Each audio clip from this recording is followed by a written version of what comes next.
Welcome to Garden DC, the podcast about everything gardening in the Washington, D.C. and Mid-Atlantic region. I'm your host, Kathy Jentz. I'm the editor of Washington Gardener magazine, and we're aimed at gardening enthusiasts, people who grow everything from edibles to ornamentals, natives to exotics. If it grows in our area, that's what we talk about.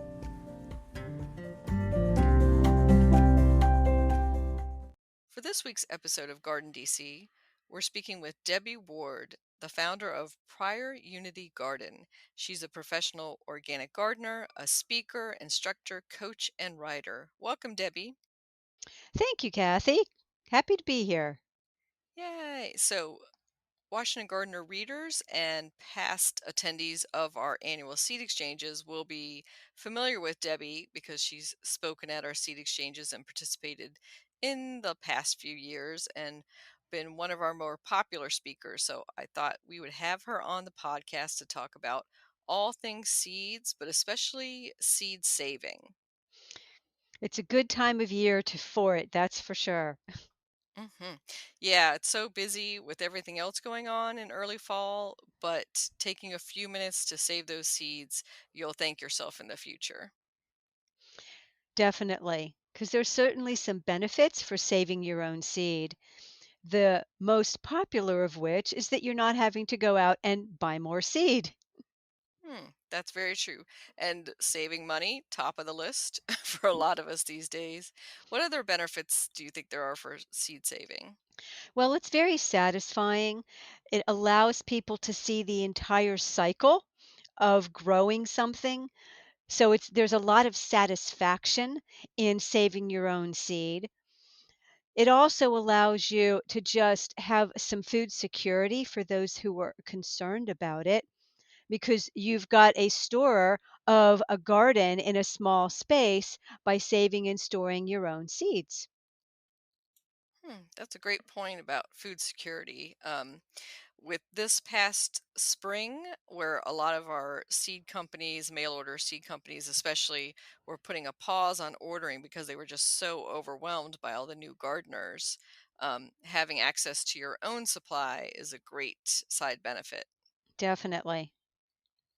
And I was thinking of one benefit that I personally like for seed saving is the variety that I get to choose and I can say that pink zinnia is the one I want to save versus, buying a multi-pack of colorful zinnia seeds.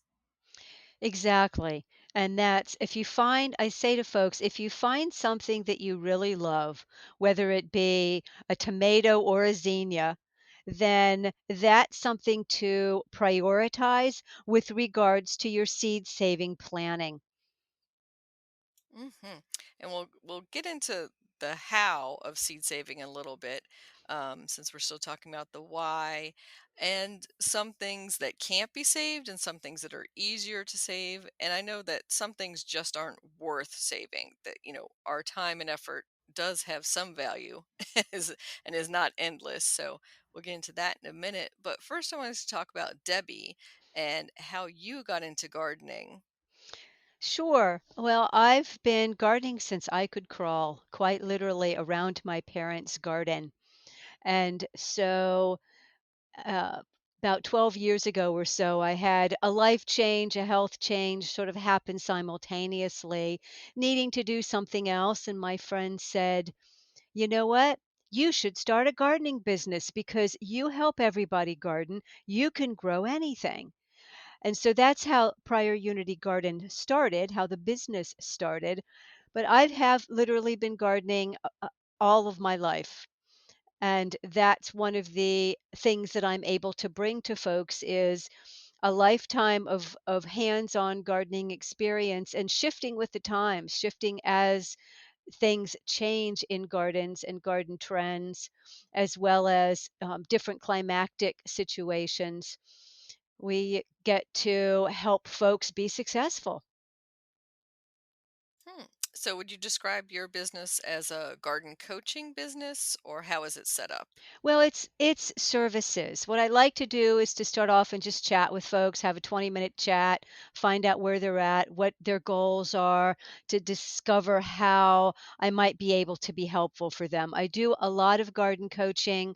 As you mentioned, I love to speak, get up and speak for various different groups and organizations, but I also do a lot of instruction. In I was doing in-person instruction more than I have been during this particular time, but I do have some online courses.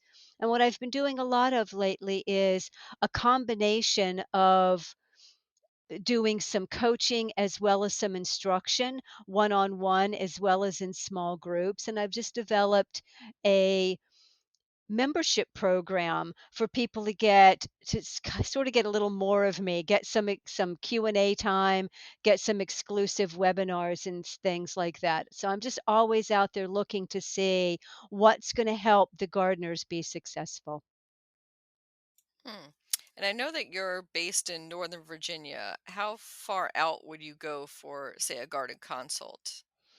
Well, if I'm doing something, I haven't been doing in-person consultations recently. And I'll frankly go as far as anybody wants me to. It's just a matter of the farther I go, the price increases because there's added time and added gas or expense. The farthest I've gone at this point, I think, has been Richmond or out to Sperryville, up past Leesburg. I've certainly been over to Annapolis as well, as far as in person consultations go. But I'm also doing them virtually now. So I could do them for anywhere. I've worked with people in other countries at this point, so doesn't matter where you are. Yeah, in this COVID time, that's really come to the forebear. But definitely with your iPhone, and your client could walk you around the garden or show you something in a digital image. That makes it so much easier to help somebody outside our immediate area. Definitely, and it's fun. Hmm. And I know your emphasis is on organic gardening. Is it also on edibles and herbs? Mostly, yes. I am strictly organic, a shameless organic gardener, and I really do love helping people be successful growing some edibles, some medicinals, some culinaries at home because that's a passion of mine is to just for people to grow really healthy, yummy, amazing food. But that said, I also have worked with, doing flower gardens, native gardens, and I like to combine all of the above because beauty is food too. And a garden is, I think, much more interesting when you're mixing it up a bit and including some flowers, having borders that have some natives in it that are bringing in the pollinators for your vegetable garden, making a lovely herb garden that's close to your house so that you can enjoy your herbs. So mixing it up is a lot of fun. And diversity is so much healthier in the garden. Yes, it is a huge key, very important. Mhm. So for seed saving, what groups of plants do you recommend saving, and what groups do you think, nah, I'll just purchase those? Well, for me personally, honestly, I've done some seed saving and I found for the most part, there's very few things I personally save anymore. And some of that has to do with my time, and some of it has to do with the fact that I'm a seed catalog freak and I love to look at seed catalogs. But what I find is that to save seed takes some planning to do it successfully because there are a lot of different kinds of crops that will cross pollinate. And so there's isolation differences.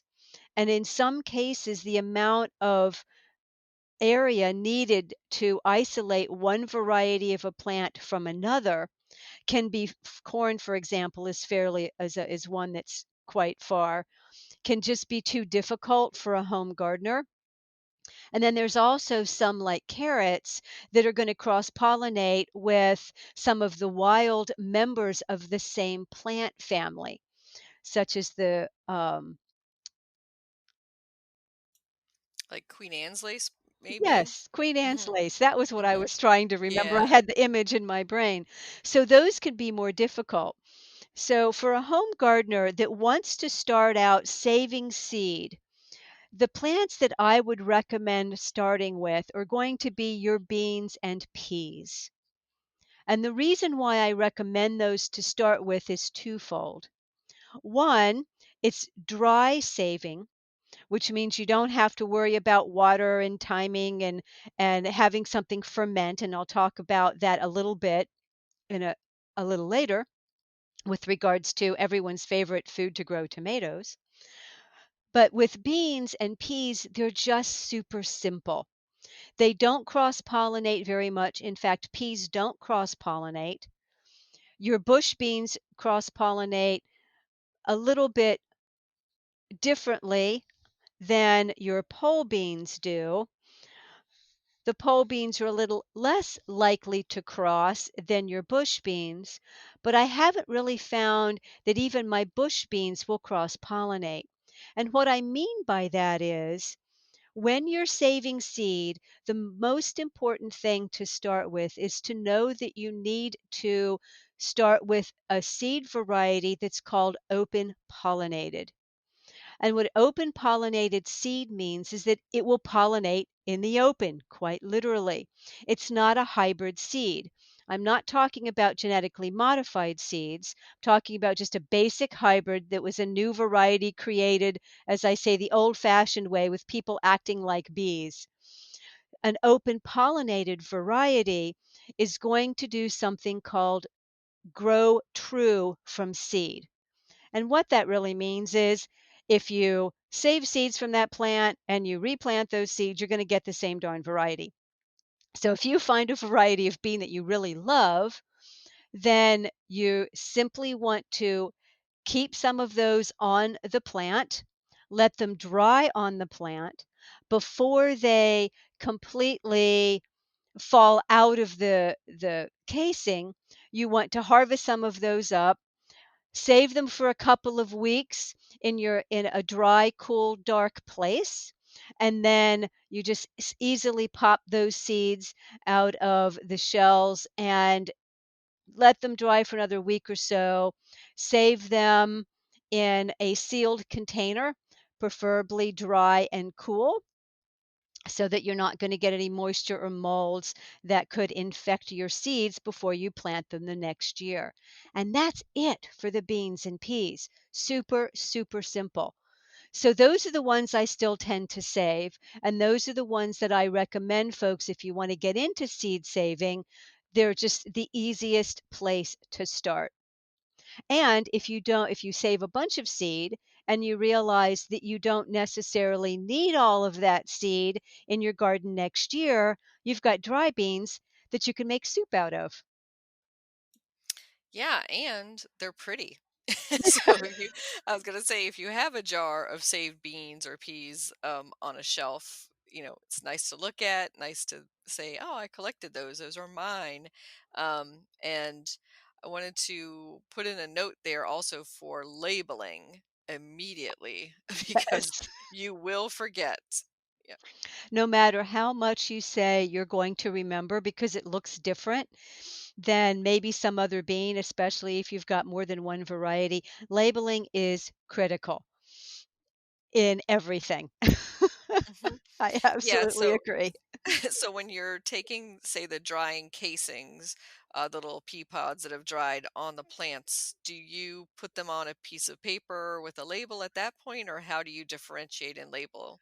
Generally, what I will do is I'll get out a bunch of cookie trays and I will take each variety, spread them out loosely on a cookie tray, and write what variety it is and tape it to the bottom of the cookie tray. And then, I'll set them out I've got a seed starting rack that I'll use, and I'll just lay those trays out on the seed starting rack. And then when I'm ready to shell them, I can just take the tray, okay, this is what it is. I get out the bag I'm going to put the seeds in. I immediately label the bag and I just shell them right into the bag that I've just labeled from that piece of tape that I have on my cookie sheet. That's a great process not to have them mixed up at that point. And it doesn't sound like you have toddlers at your home I or do small not. children. Or, and I was thinking you do have a cat I saw, but my cats would love to make a wreck of my tray seeds. Is there some way you prevent them from doing that? Well, in that case, what I would do is recommend laying them out if there's a spare bedroom, like a spare guest bedroom, or a laundry room in a basement, or some place where the our fur family or our human family are not going to go into, that would be a good way to isolate them and just sort of let them dry. Another possibility might be to put them up high somewhere, Hmm. depending on, if you've got small children, they're probably not going to climb. If you have a cat, mine is 21, she's not climbing anymore. But if you do have a climber, she used to be, then I would probably just isolate them in a separate room or a separate space.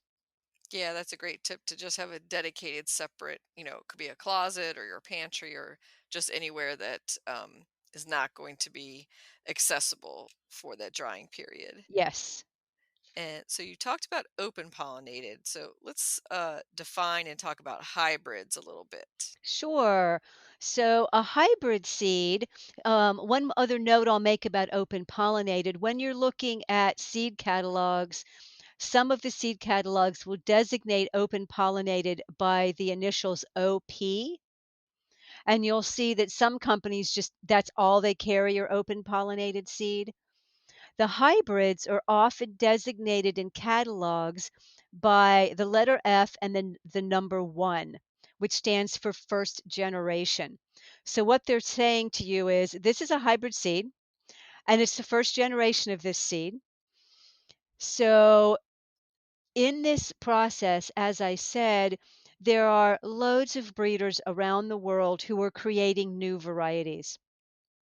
It happens naturally in nature where you'll have, we'll say, a couple of different varieties of peppers that are within proximity of some pollinators, some bees, for example, and those bees will rapidly go between the two different varieties, pollinating away, getting the pollen that they want, and then seed saved from either of those could be a different variety.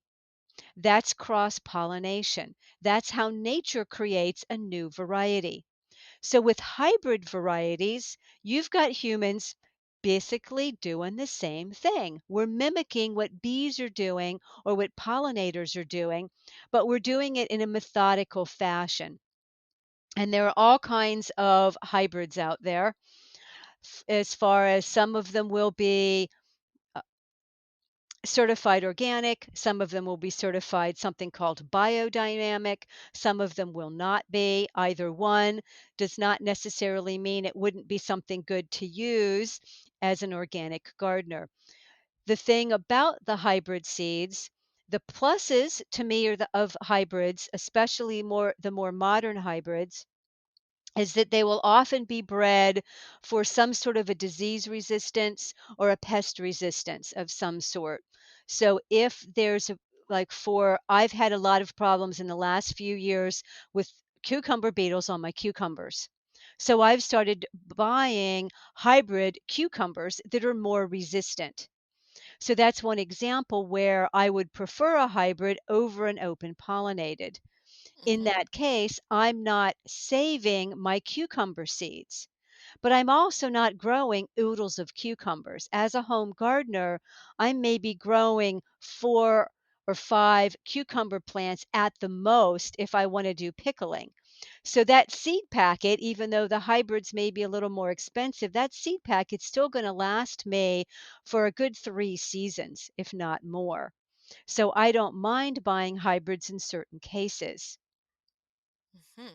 And that's something that's called hybrid vigor. You'll hear that often referred to in that way. Yes. And when you're saying you're resaving your seeds from year to year, the ones that you didn't use in a certain packet, and you're storing those, of course, in a cool, dry place so that they are viable from year to year. So maybe we should dive into viability. Sure. and how we can test for that. Well, what I do is honestly, I just look at a chart that I have well as my experience. There are certain types of seeds that are going to be done after a year. Generally, those are going to be examples are going to be the onion family, the Asteraceae family, where so your leeks, your onions, those guys, wrong plant family. Those guys are not going the allium family. I take that back. Are not going to be viable more than a year. Then you've got on the other end, you've got some of the brassicas, for example, that can be viable for 5 years. I've had kale seed that I've saved. Had a whole bunch of kale several years ago, and I saved just a gobsmacking amount of kale seed and kept using it year after year. It was like 2 years, 3 years, 4 years, 5 years, 6 years. I kept using that seed and it was still viable seed. So, and then there's somewhere in between. And just because, for instance, a lot of times I'll have people say, oh, pepper seeds don't last more than 4 years max. But I used to always keep, and this is if you have the space for it, I would always keep my seeds in plastic in a card file. I kept them in card files in the refrigerator. So they were sealed, kind of double sealed in the refrigerator. And doing that, I had pepper seeds last for over 10 years. Same with some tomato seeds. So seed storage can alter how long a seed is going to be viable. And in some cases, certainly in my experience, some of the brassica families, the cabbages, the kales, the broccolis, as well as those tomatoes and peppers, I found to be viable way longer than most people recommend. So, seed storage, when you're saving your seed, if you're taking that much time to be going through the process, then it would be a great idea to make sure that your seed is stored well. Hmm. And isn't it ironic how much more viable for so much longer weed seeds are than the desirable seeds? Because they say that the seed bank in our soils, when you turn over your soil whenever you're planting, Hmm. could last for at least 10 to 20 years, most of our common weeds. Yes, this is why I oftentimes have stopped doing a lot of turning seed and turning soil in the garden to not be pulling up some of those weed seeds to the surface. Yeah, as little disturbance as you can possibly do to the soil is a great way to keep down on some of that weed control and keep tamp down on that population. Uh, Definitely, yeah, definitely. um, but Well, yeah, I weeds will conquer all it's if they're very allowed to. true. It's very Mhm. true. I also wanted to give people some tips because tomatoes are the most popular vegetable that is grown in the United States. I wanted to give people some tips as far as seed saving their tomatoes. If they come across a lovely heirloom variety that they just absolutely have to keep and don't want to keep buying the seeds. Tomatoes are a little bit more difficult, and this is what's called wet seed saving. When I was talking about the beans, they're part of the types of seed that are dry seed saving. Other examples of dry seed besides peas and beans would be lettuce, the brassicas, the broccolis, spinaches, chard. Those are seeds that you can just save in their dry stage. So then you've got all other varieties that are, as I said, called wet seed saving.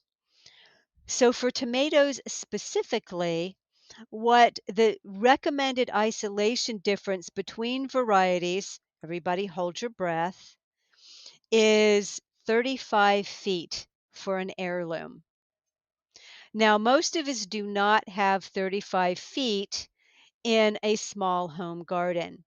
So if you have an heirloom that you absolutely love and you must save the seed from that, let that be the variety that you grow the year that you decide to save seed.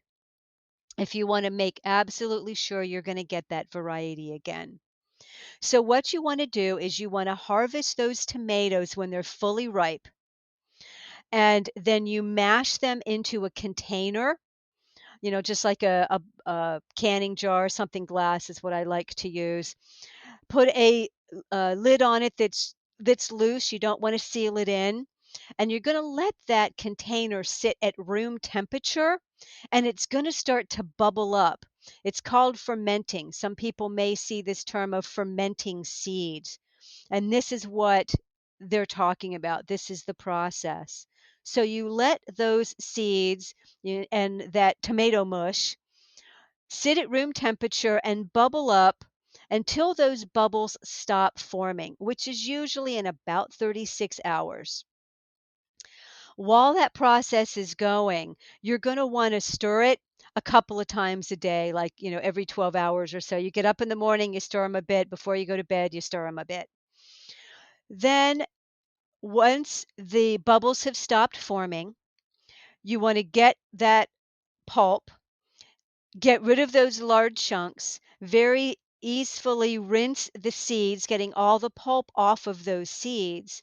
Then you want to spread them out on a very thin layer and allow them to dry fully for about 3 weeks.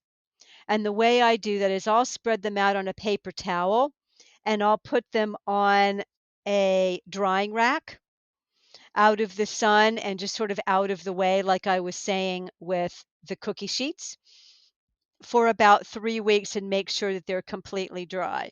Now, when I do that, sometimes some of them will end up sticking to the paper towel. If you find that they're sticking to the paper towel, in that case, if you can't pick them off to put them in a plastic bag separate, then I'll just roll up the paper towel, stick it in a bag. And when I'm going to plant, I'll just rip out the individual seeds with the paper towel attached, stick them in the soil, no big deal.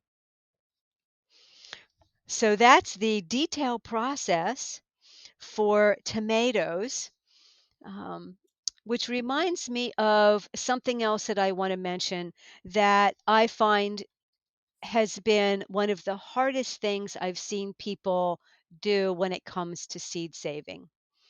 And that is that you want to use to save seed from your biggest and best fruits and plants. And that can be a little bit of a challenge when you see like the most perfect tomato, the most perfect cucumber. Mhm. But that's the one that you want to save seed from because you want to grow more like that. So, keeping that in mind, and in some cases, for example, the members of the cucurbit family, when I'm saving seeds of cucumbers, for example, I want those cucumbers to get yellow and gnarly. You want the fruits to get as old and as big as possible before you save the seed because you want the energy to go into growing nice, big, plump, viable seeds. Just like another example is zucchinis or summer squash. You want to save those until they've got a hard shell on them, like a winter squash, and let those things cure for a while before you're going to be scooping out and saving those seeds. Likewise with the pumpkins, you want those guys to cure for a good 3 weeks after you've harvested it before you're going to be scooping out and saving those seeds. Hmm. So you're basically letting them almost rot on the vine, or are you picking them and curing them before that point? Well, that's an observation. If Mhm. the cucumbers have gone yellow on the vine, okay, I'll pick that and I'll save it. If something has rotted in the garden, that's where you need to watch to see if there's been any invasion of critters into it, if there's molds. You don't want to have molds in your seed stock. So I prefer to let it ripen as long as I possibly can on the vine without rotting or getting really yucky and gross, then harvesting it and bringing it in where I can observe it and see, oh, this is like this cucumber is yellow and it's ready, or this one's, starting to turn yellow. I'm going to let it sit on my counter and watch it for a few days. And right before it gets, starts to get funky, then I know I can grab those seeds. Hmm. And great point to keep an eye on it for that process. Yes. I've had the experience before of an exploding watermelon on my countertop. So Oh my. that's quite the mess to clean up coming home.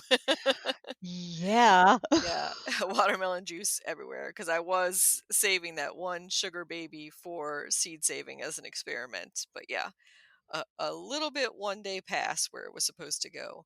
Um, that does bring up a question I get from a lot of readers of Washington Gardener magazine and at our seed exchanges every year, which is when I go to the grocery store and buy this, say, green pepper or this wonderful watermelon, can I save seeds from that? That's a great question. I get that question quite a bit myself. And here's the answer that I give to people. Sure, you can, but you might not know exactly you're going to get. So if you're wanting to do that, the first thing I recommend is to do it from a uh, some produce that you've bought that's organic. There's a higher possibility that it might be an open pollinated if you're buying organic versus non-organic. Another thing is to potentially be buying from farmers markets where those growers and those farmers oftentimes will tend to use more open pollinated seed than larger commercial stores will, where the produce is being shipped across the country. So I will say if somebody really likes it, certainly you can save it. But it goes back to what I said earlier. In this case, you don't know what it is. So you can save the seeds and you can plant those seeds, and that can be a really cool experiment. You may or may not get what it is that you had before. You may get something that's really awful. You may get something exactly the same. You may get something that's even better. So it's a mystery. So if you're into mystery and if you like doing experiments, then I say, sure, try it. But you definitely want to try it with something that's organic and so that it's not going to be irradiated because the irradiated process that happens with some inorganic produce that is sold commercially is that you're killing the seed viability of the plant. So that's another reason if you're going to do it to be trying organic. Now, there's a few things that are easier to do that with. For instance, garlic is a pretty easy one. If you get an organic head of garlic, it's pretty easy to break up those cloves and replant them. A little less dicey than your peppers, for example. Yeah, that's a great tip for garlic. And you had said earlier to save your best and your most wonderful from each harvest to be your seed stock for next year. And that is what I do every year with my garlic is the biggest head, the one you want to eat right away after you cured it. But that's the one you really want to save for next year's planting or next season's planting. Yes. And so we talked about the dry method and the wet method for vegetables, but let's talk quickly about annuals and perennial flowers. So, in general, that's going to be also, of course, the dry method. Yes, definitely. And it's very similar. For example, I've saved a lot of zinnia and marigold seeds because they're annuals and they're very simple. So that's another good, those are two good flowers for folks to start with if you are a flower gardener.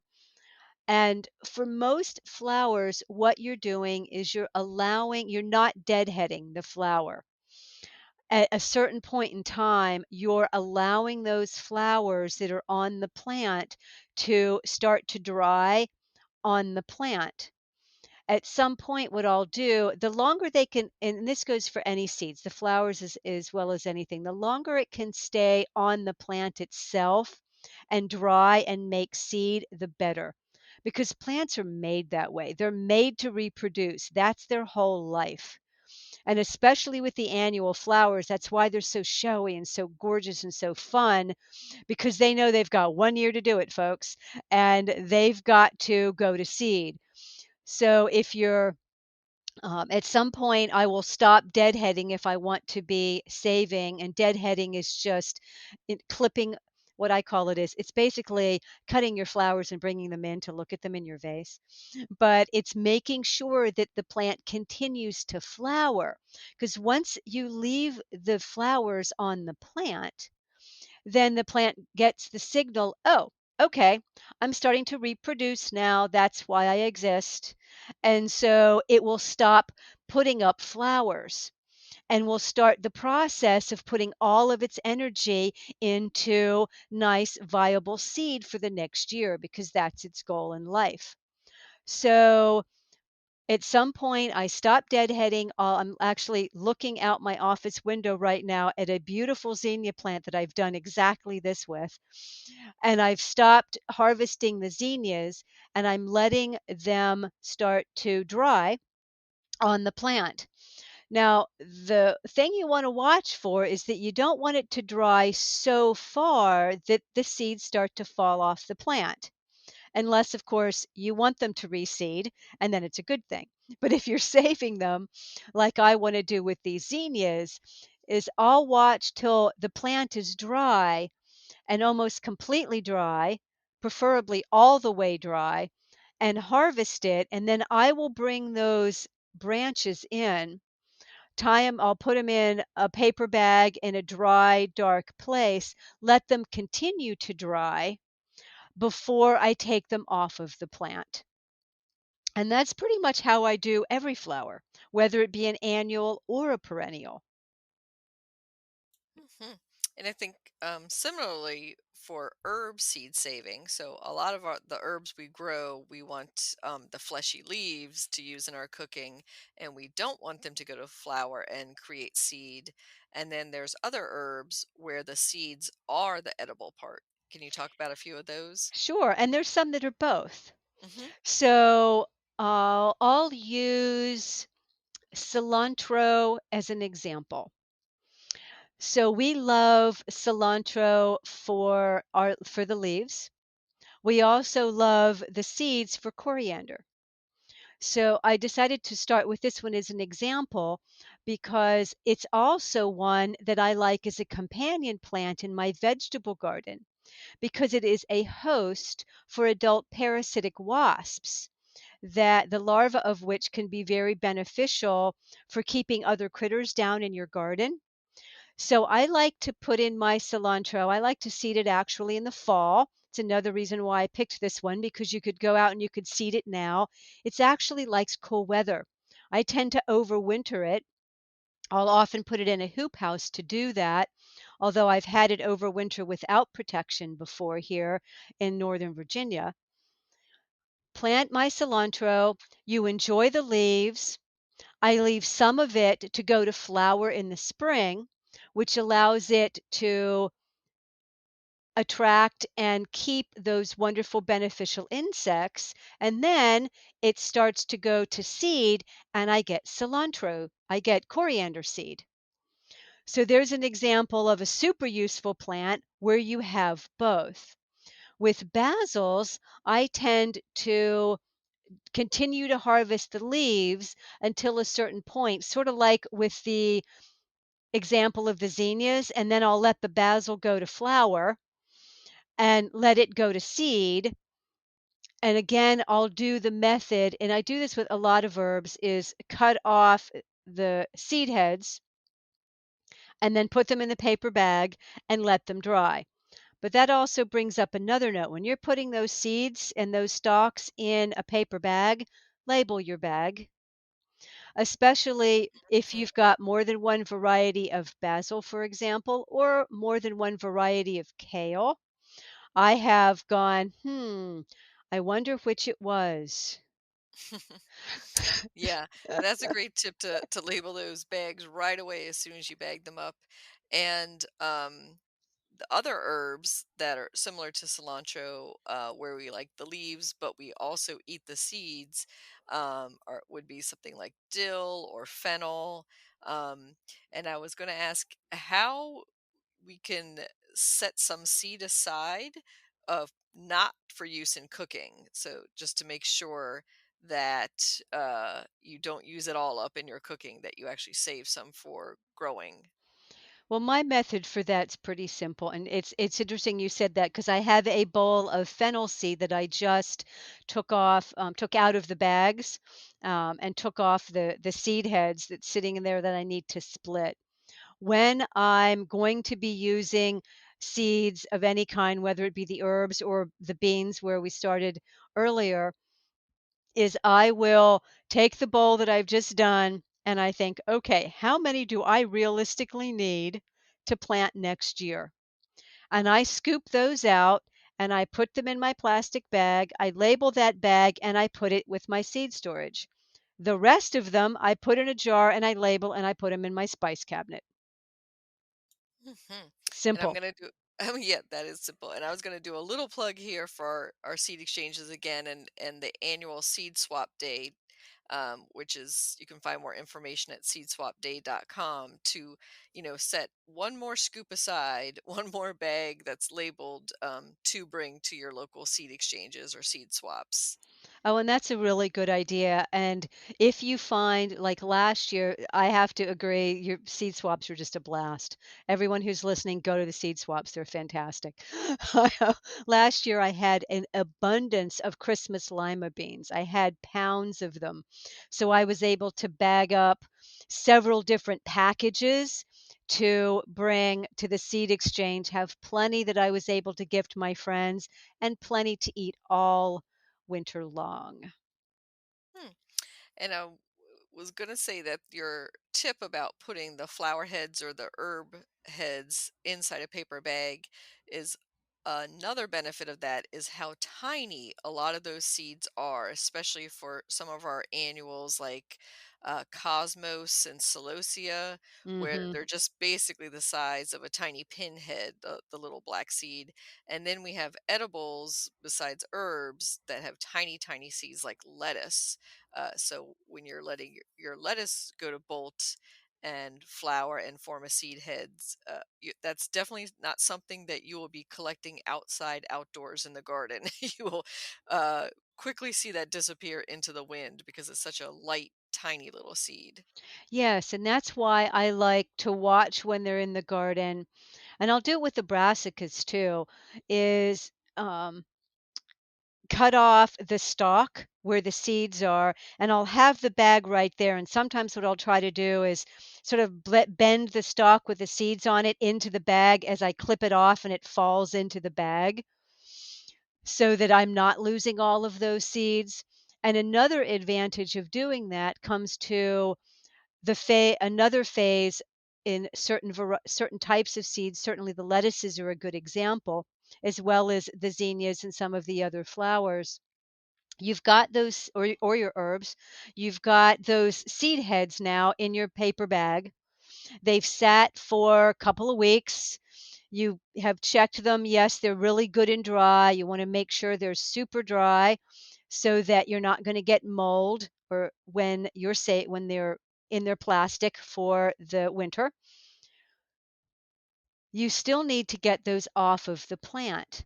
In a lot of cases, and basil's a good example of this, sweet William flowers are a good example of this. The seeds will sort of somewhat fall out and somewhat not fall out of the seed heads. So that's where something called threshing comes in, where you need to thresh, literally, the seed heads to get the seeds out of them. Now, an advantage of those paper bags is threshing becomes super easy. And in that case, I'll just put a rubber band if there's stalks sticking out of the top of the bag, I'll put a rubber band around the bag and the top of the stalks. If there aren't stalks sticking out, I'll just crumple up the bag and hold on to the end so nothing comes out of it. And then I very gently beat it against something, literally.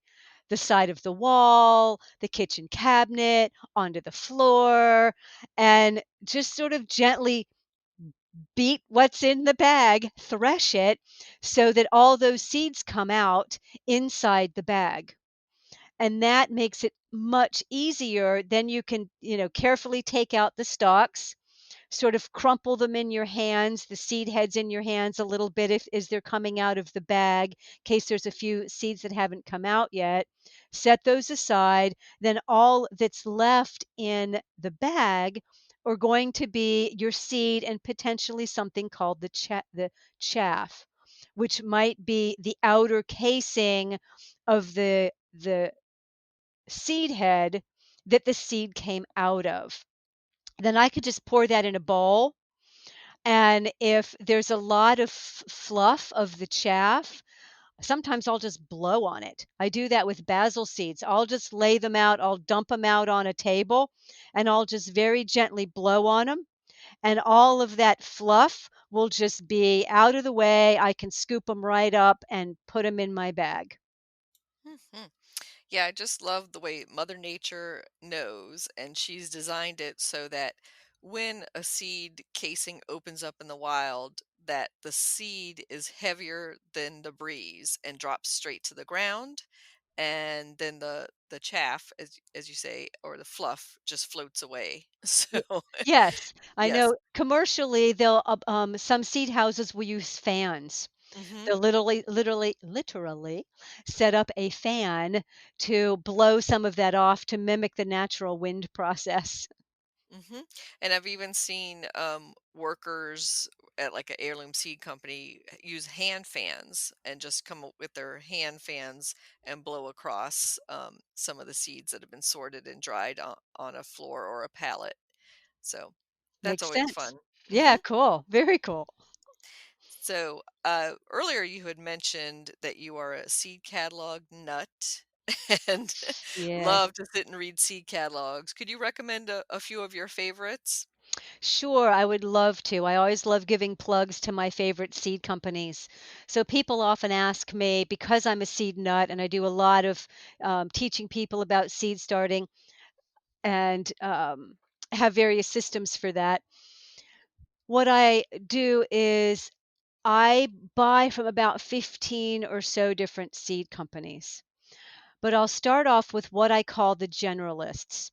There's some seed companies where I will go to that seed company and generally buy anything that they have.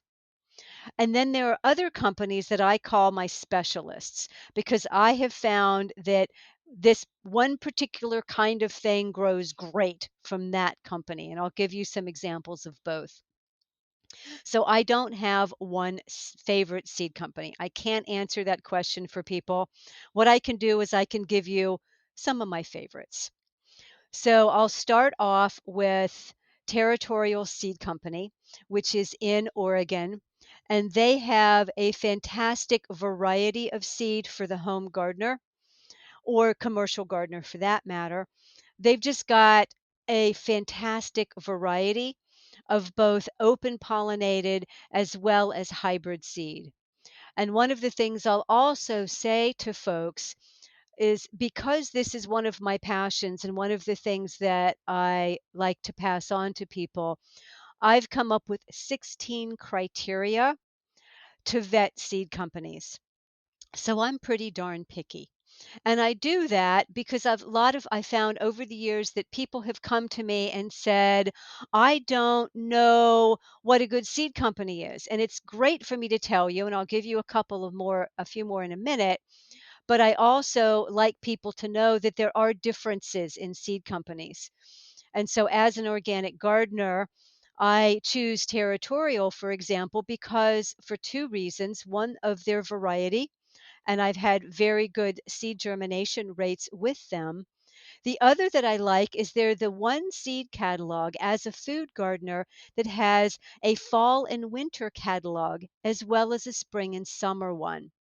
And because I love to grow in fall and winter actually the best, that's really a fantastic resource for people who want to be growing year round.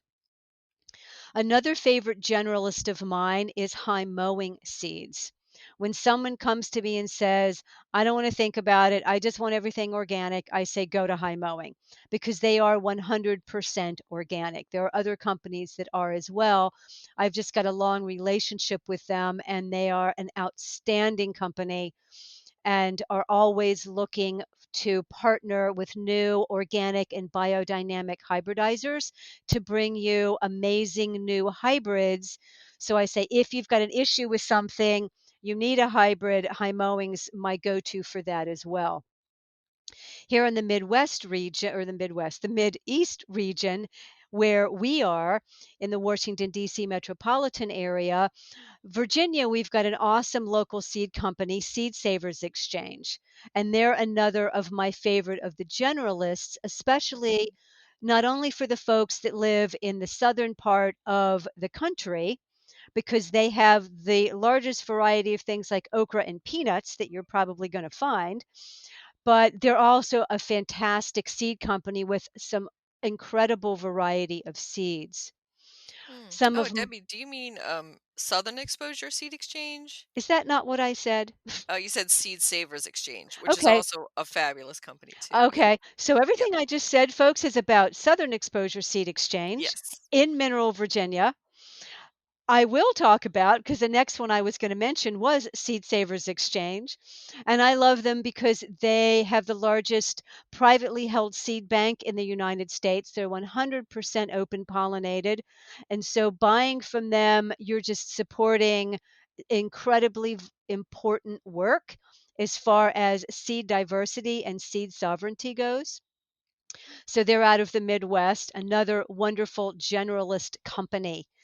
So the last generalist company I think I'll throw out there is out of Asheville, North Carolina, a company called So True Seed.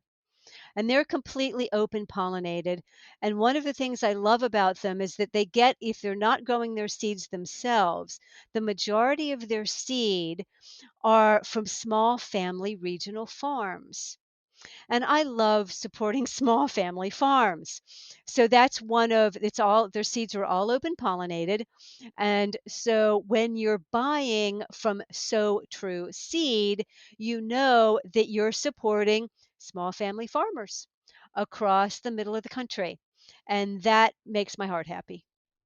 Hmm. And so true. Is it SOW? It is Okay. SOW True Seed, which is kind of fun. Good to know. Yeah, and then I'm gonna throw in just 1 or I'm gonna throw in 2 specialists.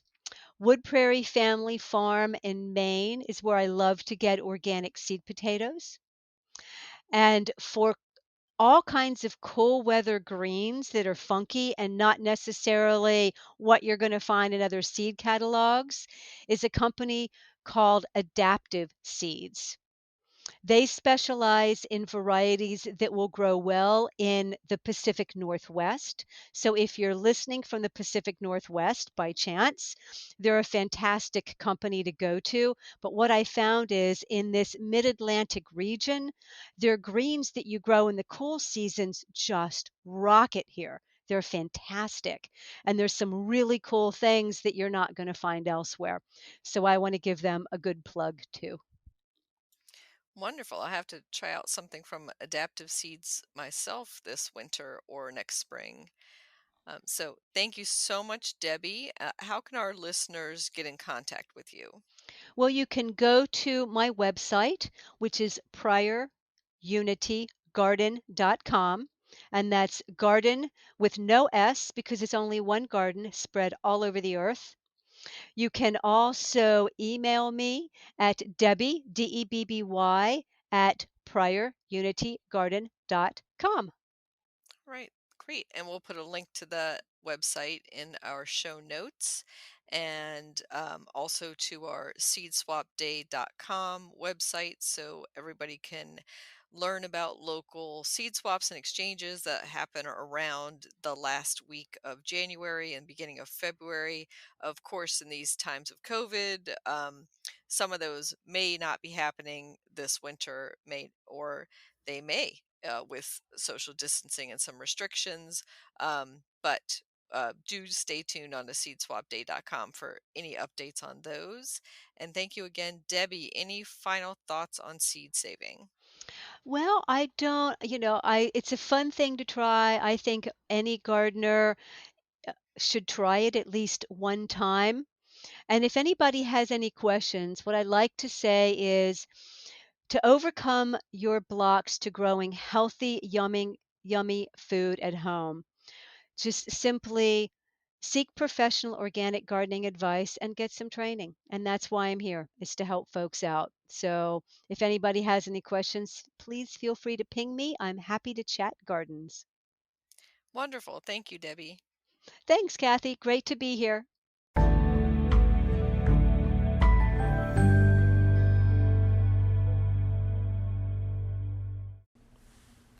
Plant profile, figs, Ficus carica.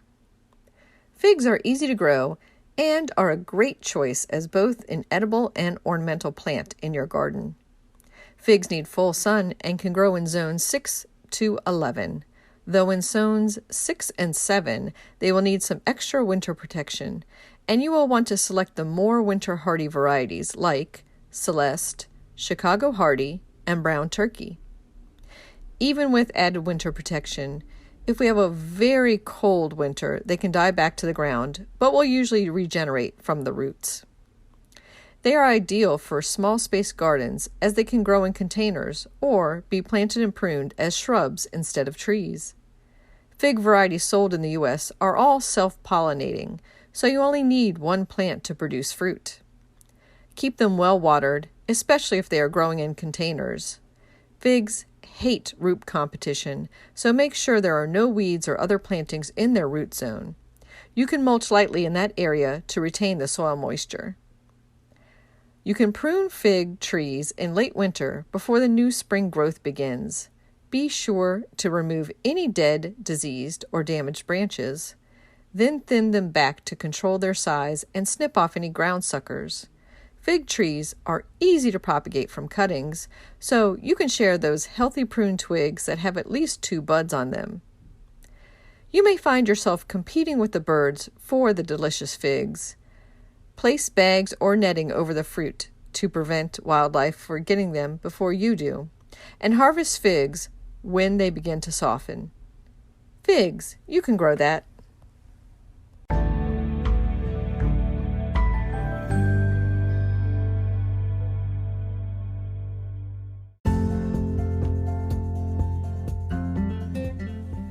Thank you for listening to Garden DC. You can become a listener supporter by going to anchor.fm/Kathy-Gents/support. For as little as 99 cents a month, you can become a listener supporter and we'll give you a shout out in a future episode. Another way to support Garden DC is to go to WashingtonGardener.com and subscribe to Washington Gardener magazine.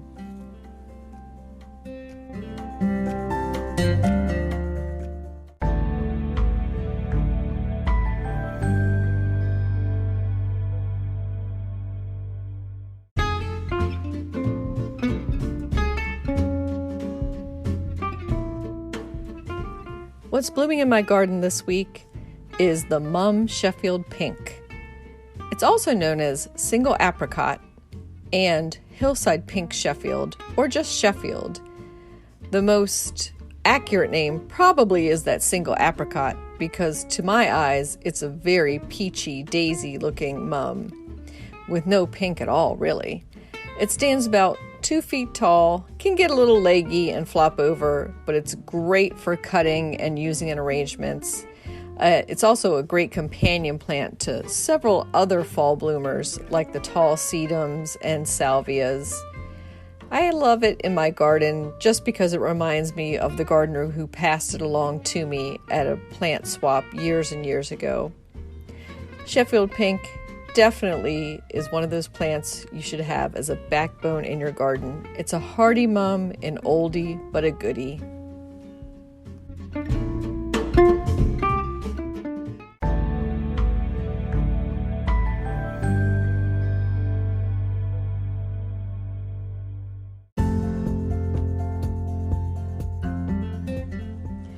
You can find Washington Gardener online at washingtongardener.com, on Twitter at WDC Gardener, on Instagram at WDC Gardener, and on Facebook.com at Washington Gardener Magazine.